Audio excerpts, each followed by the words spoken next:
Good afternoon and welcome to Strategies for Increasing Visibility into Operational Technology Risk, a health system CIO production sponsored by Claroty. Just a little housekeeping before we get started. My name is Anthony Guerra. I'm the founder and editor of HealthSystemCIO, and I'll be your moderator today. We're looking forward to your participation. You can send in your questions or comments at any time in the Q&A box, and we'll address those later in the session. Just so you see how we're going to spend our time, we're going to go about 35 to 40 minutes with our main panel discussion featuring Jim Kuiphof, Deputy CISO, Corewell Health, Steve Ramirez, VP and CISO with Renown Health, and Skip Sorrels, Field CTO and CISO with Claroty.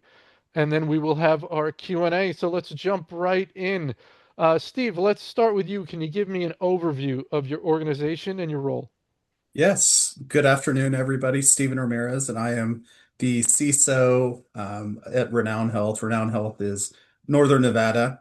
We area trauma center, have all specialty service lines, and servicing that area for quite a while.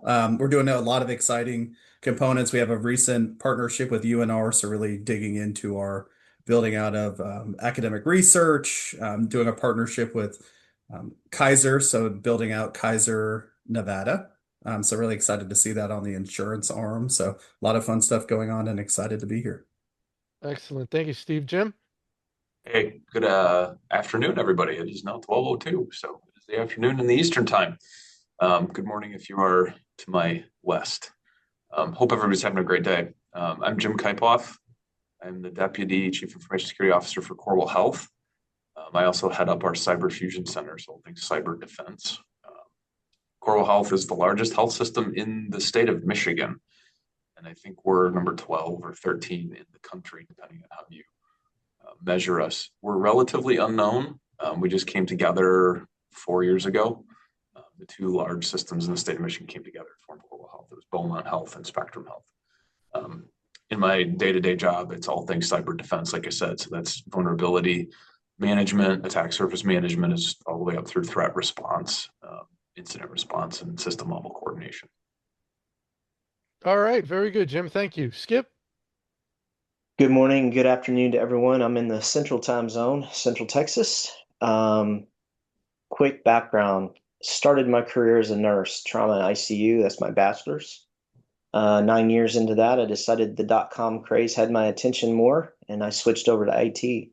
So I've been doing IT things for 30 years plus, and security for 25, back when it wasn't referred to as cyber. A lot of DoD work.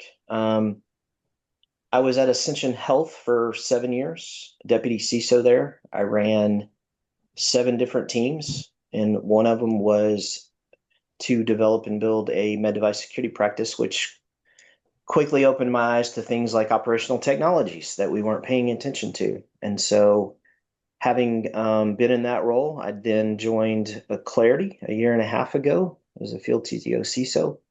My main goal is to learn from my peers like Jim and Steve and be out there in the world sharing my school of hard knocks with the hope that nobody else has to repeat what I did incorrectly, and also sharing some of the best practices that I see, because I have a very strong circle of friends and peers that we talk very frequently about the challenges we're trying to overcome. Thanks for having me. Very good, Skip. So just what's really interesting about you is that clinical background, because a lot of folks that I've talked to in security, you do find a lot who have a law enforcement background, which is kind of interesting. A lot of military background, but very few with the clinical background. Really gives you a unique perspective. What are your thoughts there? I hope so. I know that there have been a couple of situations where I actually had a head nurse on the floor with an outage screaming at my team and me. And I said, it's going to be okay. I know how, and I know what you're going through. And she's like, the hell you do? And I said, ma'am, I was a trauma ICU nurse at Parkland in Dallas. I know what you're going through, and I'm sorry, but we're here to help. And she's like, oh my God, you do get it. And so I always try to remember my roots, because healthcare is in the business of helping people ultimately. And that's why I was drawn to it, why I was drawn back to it. So Very cool. All right. Very good, Skip. Thank you. All right. First question. When we talk about operational technology in a hospital setting, the scope can range from HVAC and elevators to medical gas delivery and pneumatic tube systems. How are health systems drawing the line around what counts as OT for purposes of cybersecurity? And has that definition shifted in recent years? Steve, let's start with you. Yeah, well, everything needs to talk to the internet nowadays. So, I mean, going back and looking at the Target breach years ago, I think that was the first eye opener that really there's so many things that do need to touch the network. So, um, we just try to make it simple on two buckets, as you alluded to. Is it patient supporting or non-patient supporting? So that was a bigger discussion when you brought up the tube system that we recently went live with a newer tube system on kind of what bucket that fit into, and that went to the OT side. But it is quintessential to that, especially when you start to look at the clinical research, guest devices when you have a children's hospital as well. That's one of the cooler things. I'm sure Skip has crazy stories on that. And I remember one of my first times plugging in that at our hospital, and there was like an Xbox. So it's like things that you wouldn't think about that you're able to see in your environment, and where to classify that, where the necessity is. So yeah, we just try to keep it simple on that, but it is definitely a beast. To manage. And I definitely wish I had Skip's background as some, additional clinical background on that, because I think that would make a lot of these discussions a lot easier, because it does take a village to address that, to define that, and really build a strong governance and workstream program to first define the problem, and then, really start to execute mitigations around that. Very good, Jim. Yeah, similar story, Anthony. When I first started, there was a hot water sanitization system that it was being upgraded or something, and we had a policy at the time where everything that was new or changed had to be tested. And I had internal testers at the time, and they tested it, and it was pretty bad from a security perspective. And that was my first introduction to this idea that not everything is a computer, right? Not everything is traditional screen, keyboard, mouse, CPU, right? It was a unit that sat in a mechanical room in a hospital facility, and it was vulnerable, right? And that started the conversation that Stephen alluded to: is what's the criticality of this thing? What is the damage that could potentially happen if this thing gets hacked, and how are we protecting it from that?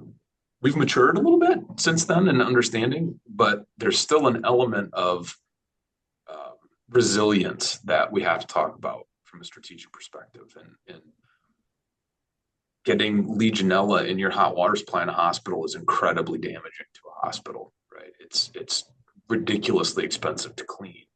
And then the way you find out, typically, I mean, testing can find out, but people get Legionella, and then it's patient impacting, right? So that kind of opened my eyes in that journey of there's patient connected, and that's really bad, but there's patient supporting as well, technology, and being able to differentiate between that and something like the badge access to the parking ramp, right? Less important, less impactful. Equally potentially as damaging from a cyber perspective if that gets hit, right? That could be a hopping off point. But when you start talking about the backside of an incident, we call it the kind of right of boom, you got to build resilience into those systems, and you have to inventory them, you have to understand them, you have to know how they function within the organization. From an information security program perspective, that elevates us to a different level in the org, and having a different conversation than the hackers in the back room, right? We are now having direct business line compliance and risk committee of the board type conversations about how we are hardening the environment to be able to survive, and the reason for it, and the importance of it. So it's been an interesting journey, personal and professional, right? The organization is building this up, as well as just my understanding of healthcare. So I'm sure Skip would have been like, yeah, that's obvious, Jim. But if you don't have that medical background, right, to be able to come into it and say, hey, this is patient impacting, and it's not top of mind when you think about it, right? So to get into those darker corners and really understand what's there. Very good, Skip. I couldn't agree more with anything that they've said, and I chuckle at Jim's comment. I still find things that I'm like, what the heck is that thing, right? And funny story now, I got stuck on an elevator with a lady in labor trying to get to L&D because later the elevator shut down. And so as I'm looking at this, this information kind of for the first time, and I'm like, oh my God, elevator's got an internet connection. What if, and then I put my hacker hat on and I go, if I'm a hacker, what am I going to do to a hospital? And so I unfortunately have to think like that.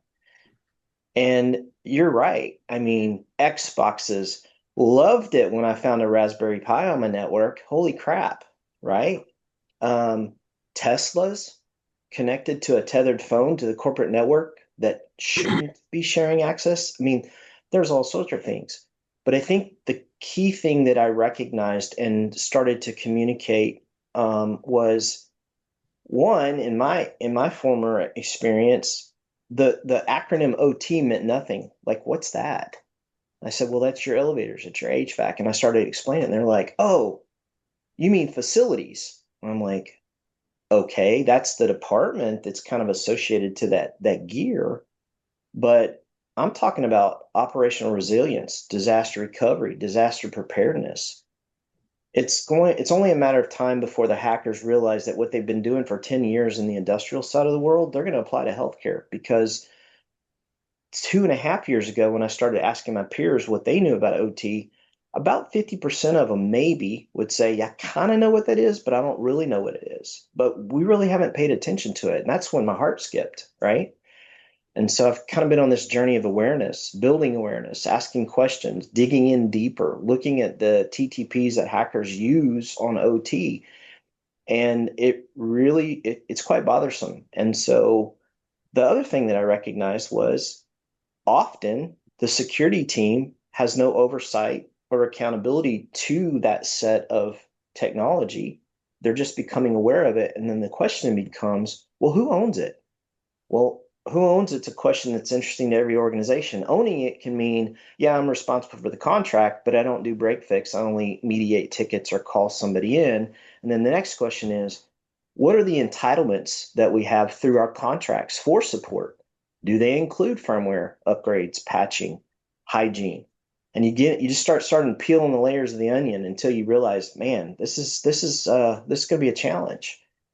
And then you ask yourself the question, okay, ultimately, my CISO used to say this to me all the time. Just remember, the person that gets fired when we get breached, if someone gets fired, is most likely going to be the COO, because they are responsible for the operations and the patient safety and the disaster recovery and the preparedness. Ultimately, we're going to go down with them because we're the messengers and we should have known better. So just keep that in mind. And so to say all that is to recognize that we've got to have different conversations with different parts of leadership to bring everybody together to solve a common problem that we may or may not be aware of. Hey, Skip, just as a follow-up, and I find this sort of turf kind of stuff to be extremely interesting and usually the most difficult part of solving these things. Sometimes I think probably it's no, this is ours, and we don't want you encroaching on it. And sometimes it's the other way. It's like a check at the end of dinner. Everyone's pushing it to the other side. So sometimes you have either side of those coin. Whoever has it wants to keep it and keep you out of it, or whoever theoretically has it doesn't want any part of it. And maybe you think they should have some part of it. So anyway, what I'd like your thoughts there, Skip, on because I think this is really the meat of the discussion here is figuring out these certain technologies need to be managed. Perhaps probably not being managed properly. Probably the people that theoretically should be managing them may not be managing them to the fullest extent you'd like to see them dealt with. How do you initiate those conversations? I mean, are we trying for a partnership? Or we want accountability. To say we're both in charge of it really means no one's in charge of it usually. So, any thoughts there on figuring out who's got what, where are the contracts, who are the vendors, who's the contacts, has anyone spoken to these people, and hey, either you need to be doing this if this is under you, or you need to give it to us and we'll handle it? Great question. The first strategy and kind of the way I approached it was one with humility and a lack of understanding on my own. And I would seek those people out that I could find within an actual hospital that would be referred to as the facilities folks and interview them and get their perspective and their understanding so that I don't misinterpret or perceive or make assumptions. And in developing that kind of a relationship at the most basic level, human to human, you have the opportunity to describe what you're trying to get to and understand what their goals and strategies are so that you can potentially help them. And I often found that when I went to other departmental leaders, they were working on a problem that I could help with because I had business intelligence in my data that they didn't know existed. And so offering to help them before asking and holding accountable, honey versus vinegar, worked very well. But I think at the most basic level, it's about the relationship, the human to human factor that begins everything. And what you have to do is cultivate the relationship, build an awareness, and seek their help because as humans, we all want to help, especially in healthcare. And finding that common ground and then bringing everybody together to be a team was kind of how things evolved for me. That's perfect. Steve, let's go to you. What are your thoughts on sort of what we've been talking about here about figuring out responsibilities? And Skip gave a great answer, and that's the answer you hear most of the time with these type of high level issues. It's have a discussion, have a relationship, remember everyone's trying to have the best outcome for the organization, perhaps even communicate the risk you see. Hey, this is why I'm looking into this, because they may not see the risk. They may not understand it to the extent you do. So your thoughts there? Yeah, no, that's very timely too. That since I've been at Renown, we've been trying to formalize, the most successful model to this because at our organization, clinical engineering rolls up through our COO as well. So I think that's pretty common across the board. So we've had a little bit of turnover in the leadership on that side because it's a very niche role to have, and then it's a secondary duty to that. No different from IT, of course. That's the same way we're trying to look at it from technical debt. We have technical debt on the med device side as well. Something that we want to look at. How do we wrap our hands around that and the IoT side? So it is all about relationship building, but that's a very interesting discussion right now because we're trying to look at what's something from an operational risk management perspective, what makes more sense. So does it make more sense um, for me to own, like we do for vulnerability management? We look at all of this, we set up the program governance, we set up the formal program, we do the scanning, we do the monitoring, and then we, give you your report bi-weekly to say this is what we need to do, what can't we mitigate, which most of the time it seems like segmentation is the best approach. So as we're having these discussions, we're using the proposed HIPAA security rule for segmentation to kind of put that into perspective to more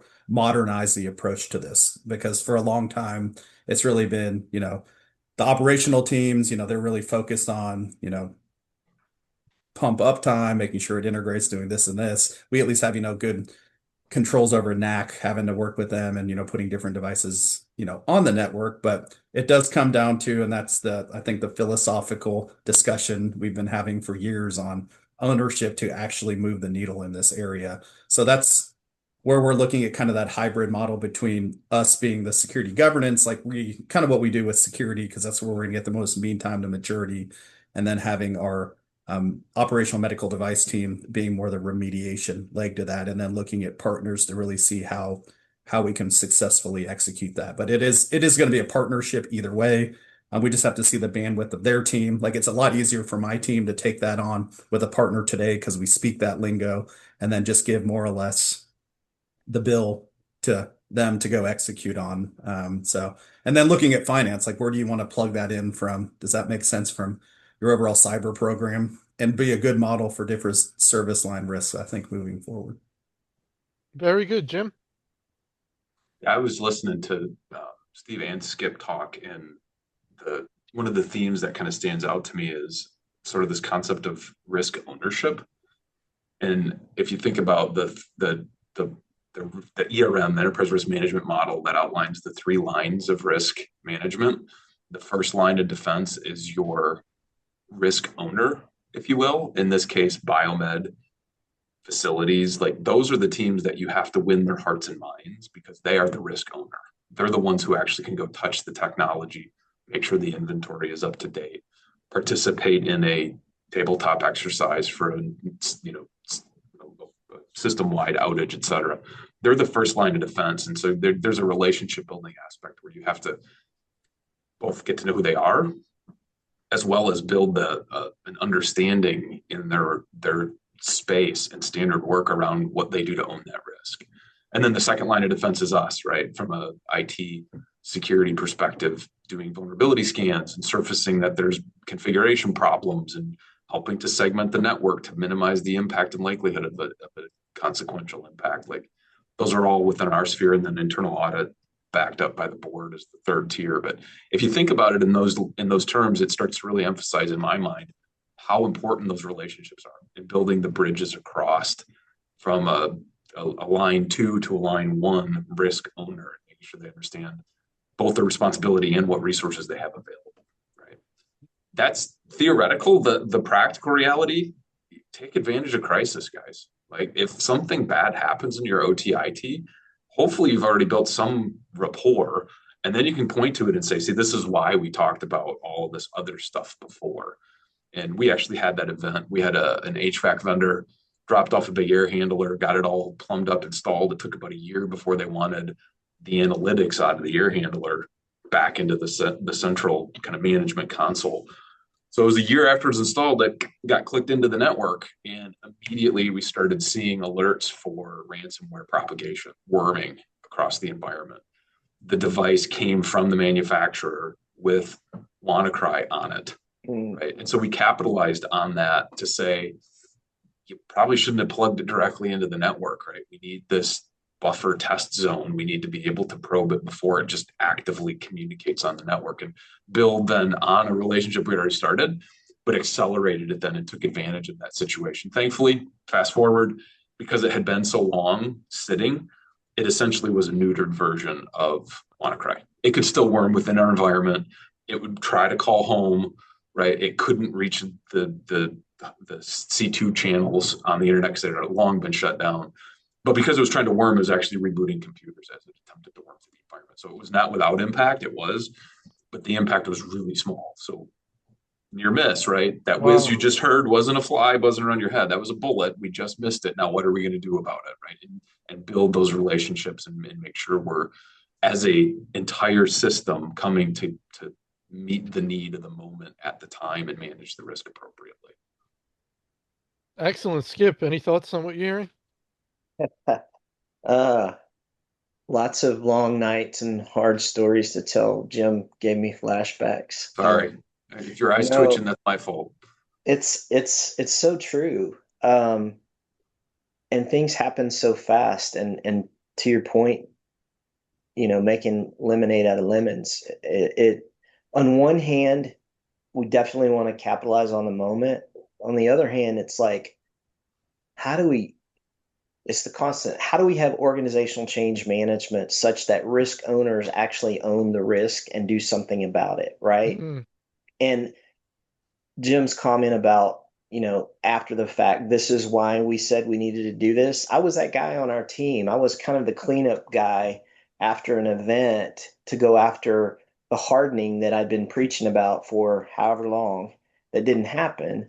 But now you've got the board saying thou shalt, and thou shalt have MFA on everything, and thou shalt, all these thou shalts, right? These demands, they're directives. They were no longer suggestions, which, to Stephen's point about the new HIPAA proposed regulations, we're seeing a movement from suggested or recommended to you will be penalized if you don't. And I'm watching that very closely to see how that plays out in May in legislation, and what really falls out of it, and how do we prepare for it And so the thing I think about is if we're building a mature program and we're using things like NIST and CIS and those frameworks, we should already be there at a minimally viable solution that meets those things. There are some proposed things in that document that kind of scare me. 72-hour recovery times. Now we're starting to talk about how do you have immutable backups and how, all these things that come to mind. And so it's going to be very interesting this year to watch all that play out. Skip, you made a statement which was really interesting. How do you make sure that the risk owners are actually owning the risk? And I think that's just fascinating because, in the situation I'm picturing, and we'll go to Steve and then to Jim, but the situation I'm picturing is you as security see the risk and you see it sitting in facilities, right? You see a problem, an unaddressed risk. You want some of it. You know what? I don't even know if facilities would know how to deal with this risk or because it's so technology focused. I want to take some of that risk on. I don't think they can do it. Even though maybe they said they're going to do it, they said we've got this. I see it, I'm still watching. And as a fiduciary of the organization, I'm uncomfortable because it is slightly cyber risk and I'm a CISO. So they said they got it. I don't think they've got it. Maybe I really feel like it'd be better over here, but I don't want it all. I don't want to be doing facilities things. I just want a little bit of that. I want to take that risk off, some of that. Does this make sense what I'm saying, Steve? Where you're trying to figure this out and you're not comfortable, even though, as Skip said, the risk owner may say, hey, we've got the risk. And you're like, no, you don't. You really don't. Steve, does that make any sense? Tell me your thoughts. Yeah, because I think that gets into, what Jim had said, like the ERM discussion. This is an enterprise risk-based decision. Like, so if we start to put out risk exceptions and are you going to accept the risk, I bet this is a different discussion. So we're still in our infancy stages of setting up what ERM means for the organization. And they're using me as the example because, again, cyber is a lot more mature. We get risks all the time. Is this something we can take on, something we can't? I always use the speed limit. Um, Model to that, like what's our risk appetite and tolerance if the speed limit's 55 miles an hour? What's your appetite to potentially get a ticket? And then what's the tolerance of the officer that's patrolling around on that to try to, educate them on what we're able to do. So I think that we've had an internal audit, annual risk assessments and a lot of focus into this area. So it's like, again, this isn't as Skip had mentioned, like, I guess is the example of like, we need to do immutable backups and 72-hour recovery. That's a little more cut and dry. Like we need to have this solution, we need to have like a clean zone, we need to do this. That this is one of the most dynamic and challenging things I think in cybersecurity. But to answer your question, I think it does fall under the CISO, but it's an operational risk that collectively we would need to work under. But if you don't own it, you can't fix it a lot of the times is what we're starting to see. So that's where I'm going to pitch my leadership team to kind of give that model that we're looking and trying to rethink this on how we can actually mitigate risks versus just saying, okay, that we're going to let them go basically have shadow security. Because that's what you're creating, a different security department to manage something specific instead of centralized security. So I think the centralized security model works a lot better. Very good, Jim. Sure is a lot easier to get security done if it's centralized. Steve, you're the CIO too, right? CTO as well. CTO. So, okay. Yeah. So you do get to bridge that gap in your person, right? That's an interesting dynamic. Yeah, we're still walking that journey as well. That the incident did create a significant amount of interest in information security. And we were able to make great strides very quickly as a result of that. But that was years ago. And so we're back now, I think, to a more time and pressure game, right? It's an influence game with facilities, with Biomed, et cetera. One of the things I was able to do was formalize our incident response process. And we took advantage of that incident response process and started routing critical vulnerability remediation through it. So we got to practice a whole lot more than just a system outage, incident response. And in doing that, we started to hear chatter from the Biomed space in particular that hey, you're taking a lot of our time, right? By declaring these incidents, and it was a system-wide incident process, so everybody kind of culturally knew, hey, there's an incident, we got to get on the phone call and drop what we're doing to treat this incident. So by capitalizing on that process, we started to create demand for information security time, essentially within those teams. So I then worked with the director of Biomed at the time, and we carved out and got justification for 2 FTEs worth of time to deal with critical urgent patches and inventory.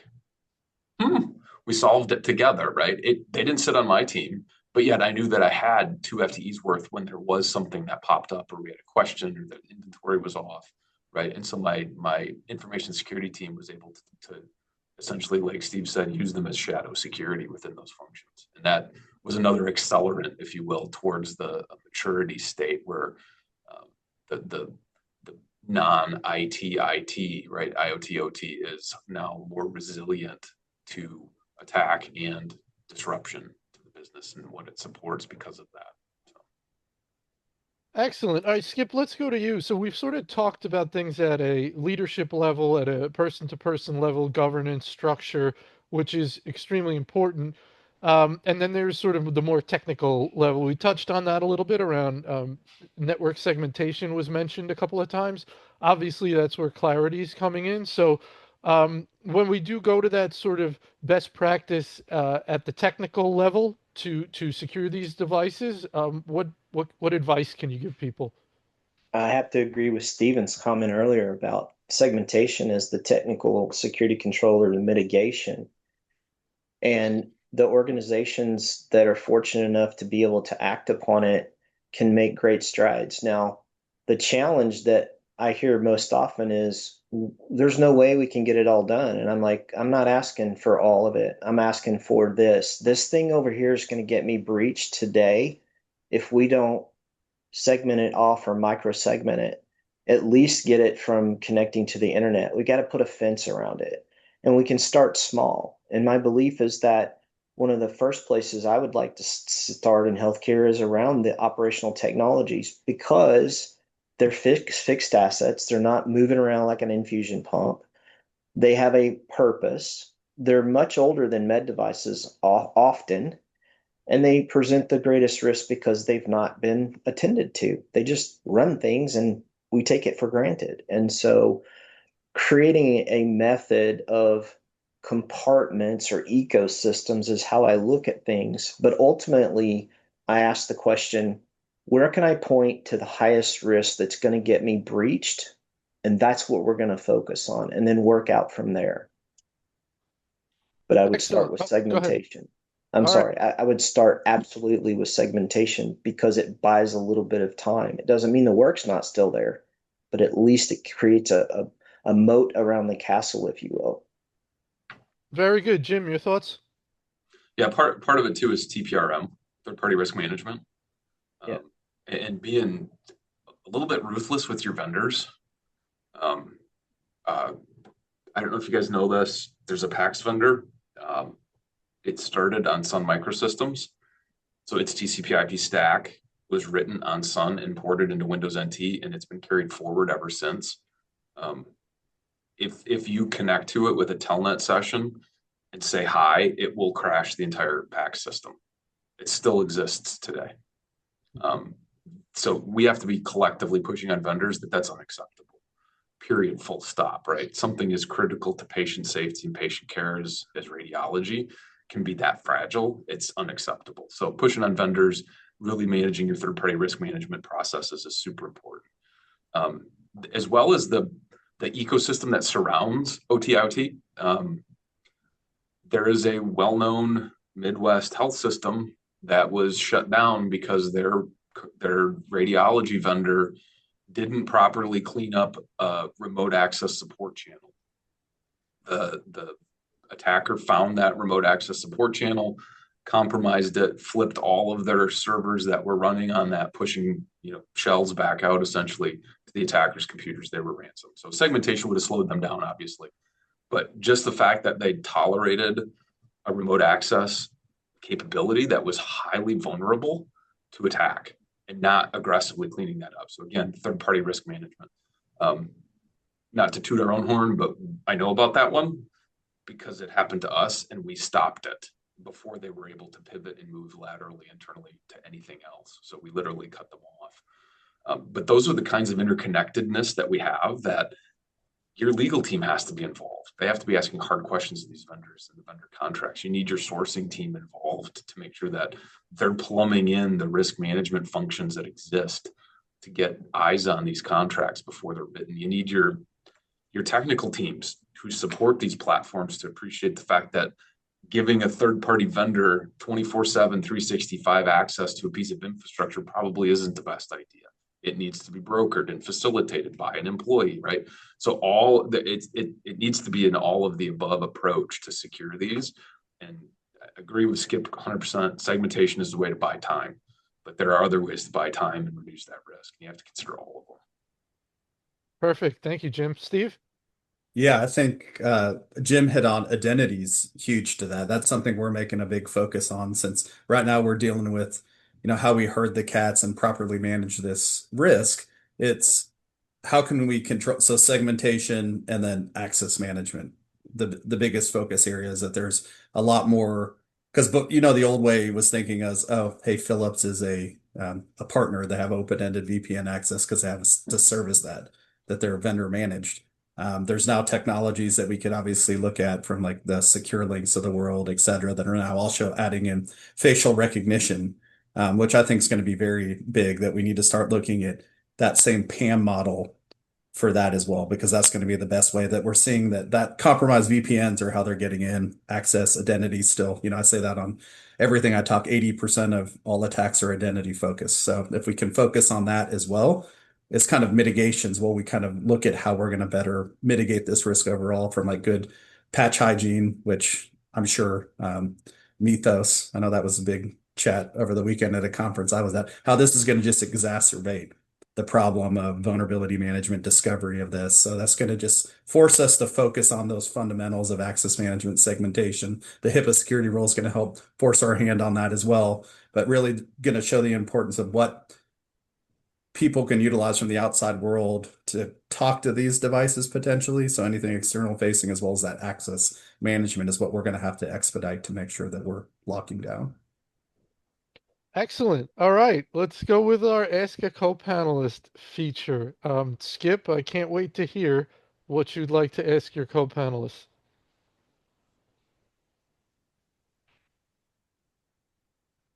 I think the question that always comes to mind for me is, what are you thinking about? And I don't really like to say what keeps you up at night, but more, what are you leveraging your own critical thinking that really has your attention right now that maybe your team doesn't think about or hasn't been incorporated into your strategy? And then how do you bring that forward? That's a great question. Steve? I think it's probably the TPRM side. That's something else that's been a challenge. I think that, we do these security assessments and it's all focused on, do you do this, this, and this? Do you have a SOC? Do you have a high trust? Boom, you're, keys to the castle. So just because you pass the background check doesn't mean you're going to be a criminal. Is the way we need to focus on that and put additional controls into how we can better lock that down. But I think it just comes into extreme ownership. And for us to be able to tackle this, especially in the age of AI, we're going to have to start to have those ownership discussions. That the partnership obviously is going to be fundamental to that, but it's going to have to slowly leak over a little bit more to security driving this to help really ensure we're remediating those risks. Partner, but a little zero trust in there, right? Oh, yeah. Can't, even marriages end, so partnerships end for sure. Jim, what are your thoughts? Yeah, so don't trust and verify. Is that what you're saying? Yeah. Just checking. Definitely verify. Skip, to answer your question, let me nerd out just for a little bit. There's an aspect of threat intelligence and understanding attacker tradecraft that can connect the dots in my mind, and my teams don't fully grasp the power of that, right? Impact likelihood. I think a lot of what we've been talking about today around resilience and hardening and segmentation is impact, minimizing the impact. But I think there's a side of that equation around likelihood that also can play a role in proper prioritization and risk management. So looking at like what are the threat actors doing with OT IoT? I think there's in large healthcare, we aren't, knock on wood, nation state level targeted yet. Happens. It's just not widespread. I think it's more commodity and opportunistic. And so you look at what's the tradecraft that attackers are using in that space, and it's largely not Biomed right now. It's more PC based OT, right, or IoT, I guess. So do you tailor some of your detection response, your limited resources to that end versus overspending on Biomed security, which we don't see a lot of tradecraft targeting yet, right? But then keeping that up to date and having this idea of refreshing your threat intelligence on an appropriate cadence to identify those trends and manage the risk by shifting attention to those areas where you're seeing the tradecraft. So my teams don't understand that, right? We got to do everything everywhere all the time now, and it's like, well, we don't have the resources. Nor do the people we have to work with as the line one risk owners have the resources to do this realistically. So how do you prioritize? Essentially, at the end of the day, it's a prioritization function to focus on those things that are truly the most impactful, truly the biggest opportunity to reduce risk to the system. And how do we then navigate that landscape versus let's just do everything everywhere? And frankly, it gives us credibility if we say, look, there's a bunch of stuff. We're going to work on these top 5 right now for the next 6 months. Like that. That's an acknowledgement of the business reality that we're all facing in healthcare, and clinicians, business line owners, they really appreciate that.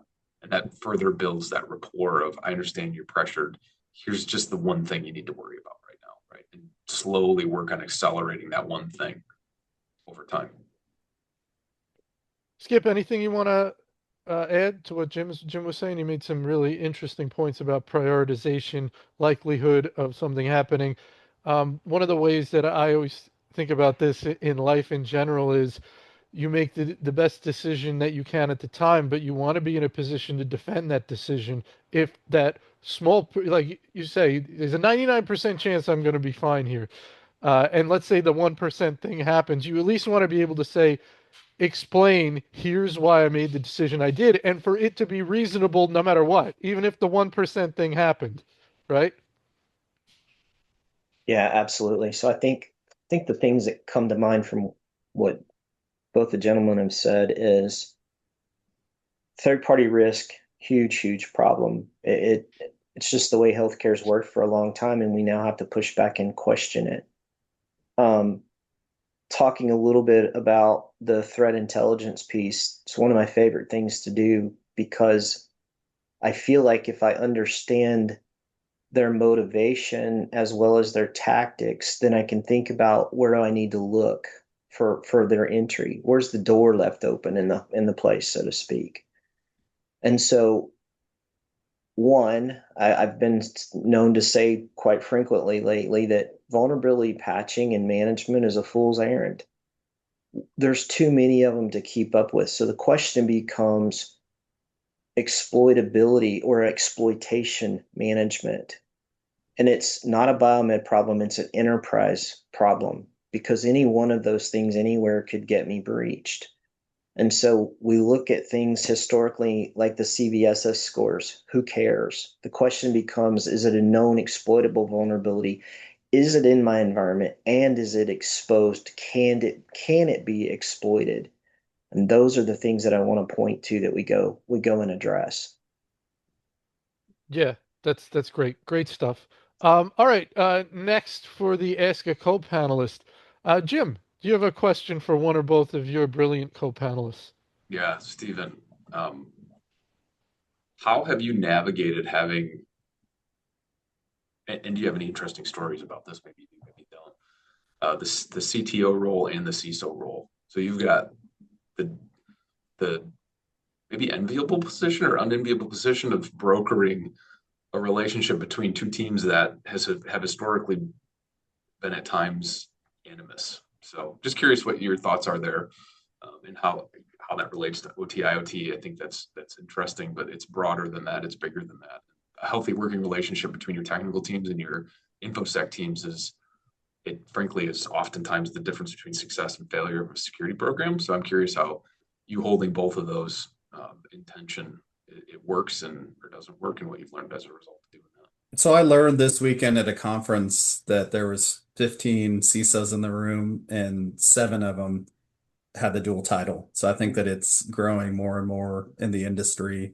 How I stumbled upon this role was that security was leading with our modernization efforts. So to your point that um, my CIO just thought it made sense to consolidate this to do a stabilization effort, to look at things from a risk, tech debt, and then how we're going to get to the future state. Look at our Northern Star. So it was very great because, again, it made everybody think people are doing security tasks every day, even to the discussions that we're talking about medical device, other teams. People are doing that as part of their day to day and they don't even realize it. So part of what my philosophy was just reinforcing security by design and that security is everyone's job, that you're doing it, you don't realize you're doing it.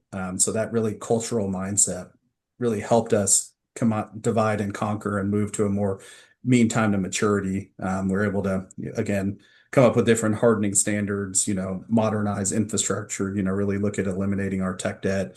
Part of us doing a data center modernization and move. And then we were able to start to slowly fill in additional leaders to help build out that team, knowing that this wouldn't be Stephen's kingdom forever. But it did help in discussions when you had to think about the typical CISO, paradigm on, oh, we want to block everything. We want to be patching at 100%, but then you throw the CTO cap on and you're like, well, availability and uptime. We want to make sure that we're not overloading the service desk. And then if we're making this change, like say, we took away SMS and email from a MFA standpoint and went strictly to that. So that was a security driven thing that's going to have operational impact. So again, it just really makes you vantage point think that, but it does help move maturity, but it's almost too much work to wear both. Our size of the organization, it made sense for a while, but we've brought in additional leaders. Like we just hired a director of enterprise architecture, another VP of like data center network and data analytics. So to kind of help share that load. And I now have like front facing technology now. So it still makes sense that, I'm at the table with everybody, but it does help move the needle significantly on organizations that are needing to go light speed, to really, find their identity on mitigating risk. So. Excellent. Steve, do you have a question for one or both of your co-panelists? So on this topic, do you think, I know there's forever, I know there's been a couple organizations, but do you think medical device operations should report into IT or should it live in operations like it does as we're having these discussions? Skip, let's start with you. Challenging question.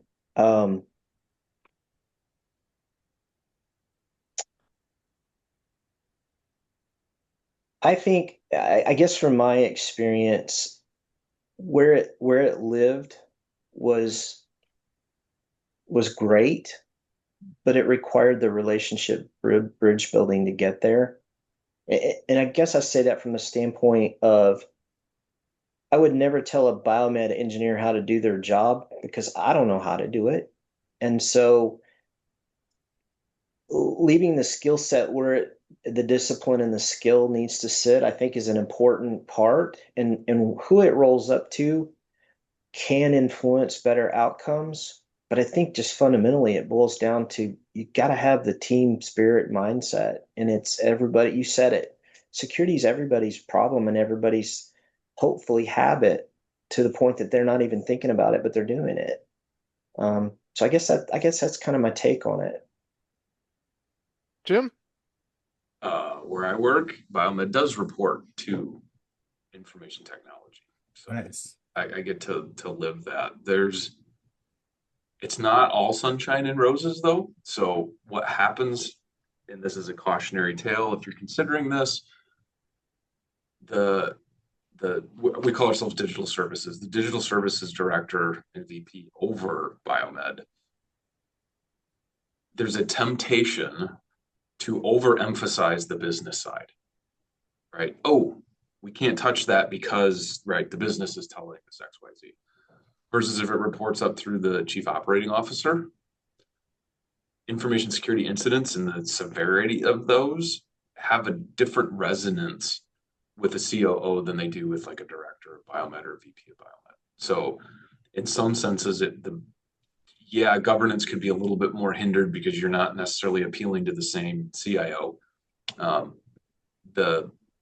The impact of the business appeal through governance could be easier if it was up to the COO, right? So it's not a panacea. It's not perfect.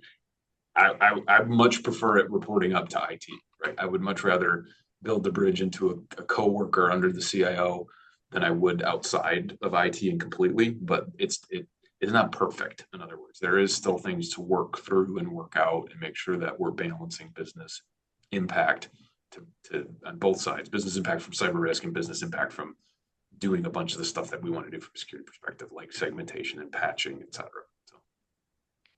All right, very good. We're almost out of time. We're going to go with a round of final thoughts. Best piece of advice. I think it's most useful. I usually frame it up. Someone in your position for Jim and Steven, someone in your position at another health system with a few years less under their belt. What would your best piece of advice be around this topic for someone sort of really struggling to move forward in this area? Steve, we'll start with you. I always love this question, but I think strong governance and sticking to the fundamentals of security will go a very long way. We had talked about TPRM plays into this, network segmentation, access management. So it's like a lot of the core pillars of cybersecurity play into the overall hygiene of the organization. So if this seems like it's too big of a ball of wax to take on today, there's always tomorrow. So it's like going to the buffet mentality that you're not going to eat everything at once. You need to, gradually go and, pace yourself to that. But again, sticking to the fundamentals around these areas that we had talked about of access management, TPRM, vendor management, access controls, and a lot of that will really, set you up for that. And then have those tough discussions that governance can help drive. And I liked, what the term used here will influence a better outcome. That's nice. Yeah, I like your advice, Steve. Take a breath, relax, one thing at a time, right? Because you can get so easily overwhelmed when you look at some of this stuff because you probably have a million things on your plate. And maybe now we're opening your eyes to slightly something that had been off to the side, and you're like, facilities got that. And you start to listen to this and you go, oh my God, maybe I should have it. And you start to feel that tension. Just breathe, right? Jim, what's your final thought?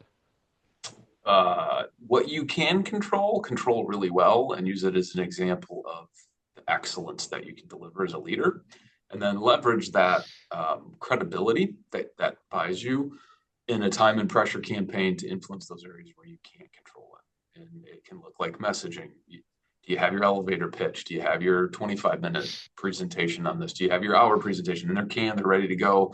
You're ready to speak to it at a moment's notice. Anybody can. And then influence through governance channels. That's part of that messaging. And then the third piece would be take advantage of crisis. We already talked about that, right? Be ready to stop the threat from a cyber perspective, which might look like disrupting production because we want to take a little bit of damage instead of a lot of damage, and then message on the back end of that how to build those relationships more rapidly. But overall, the philosophy, it's a time and pressure game. Don't give up. Continue to make incremental progress and use that incremental progress to build momentum as you move forward. I love it. Skip, we're telling people don't give up, don't freak out, just calm down one thing at a time, get the basics right, build the relationships. Great stuff. Skip, your final thought. I'm gonna build on what they say, and I'm gonna expand on a couple of things. It's security at the enterprise level always boils down to fundamentals. Every event I've been a part of and every event I've watched or watched my peers go through, we always get back to not sticking to the fundamentals. And the fundamentals are the things that are not fun, they're not glamorous, and there's no silver bullets. It's hard work sometimes. But to each of their point, we can't do it all at once. So it's always progress over perfection. It's focused, it's deliberate.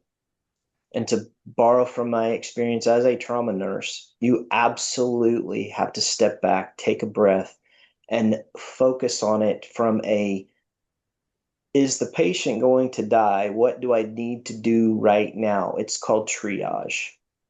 And the third thing that I see becoming very effective and was effective in my former organization you have to practice for the inevitable. So tabletop exercises are very powerful, and they need to include all of the people that are going to be impacted when you're in downtime mode and you realize you don't have paper charts to the quantity and level necessary. Oh, wait a second. Our newer physicians don't know how to write prescriptions. Oh, wait, our people don't know how to read or write cursive. How do they fill out lab order sheets? What's the sneaker net look like when the tube system's down?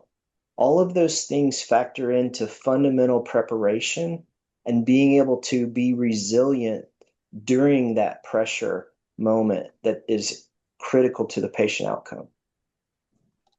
Oh, that's perfect, Skip. Thank you very much for that. Well, that's about all we have time for today. Regarding continuing education, you could use the link that I sent out in the chat box to download a certificate of attendance. There are also links to today's sponsor, Claroty. Thank you, Skip. And some other health system CIO resources. I want to thank our panelists for spending some of their valuable time with us today, Claroty for making the event possible, and you for attending. And with that, everybody have a wonderful day. Thank you all. Thank you. Appreciate it.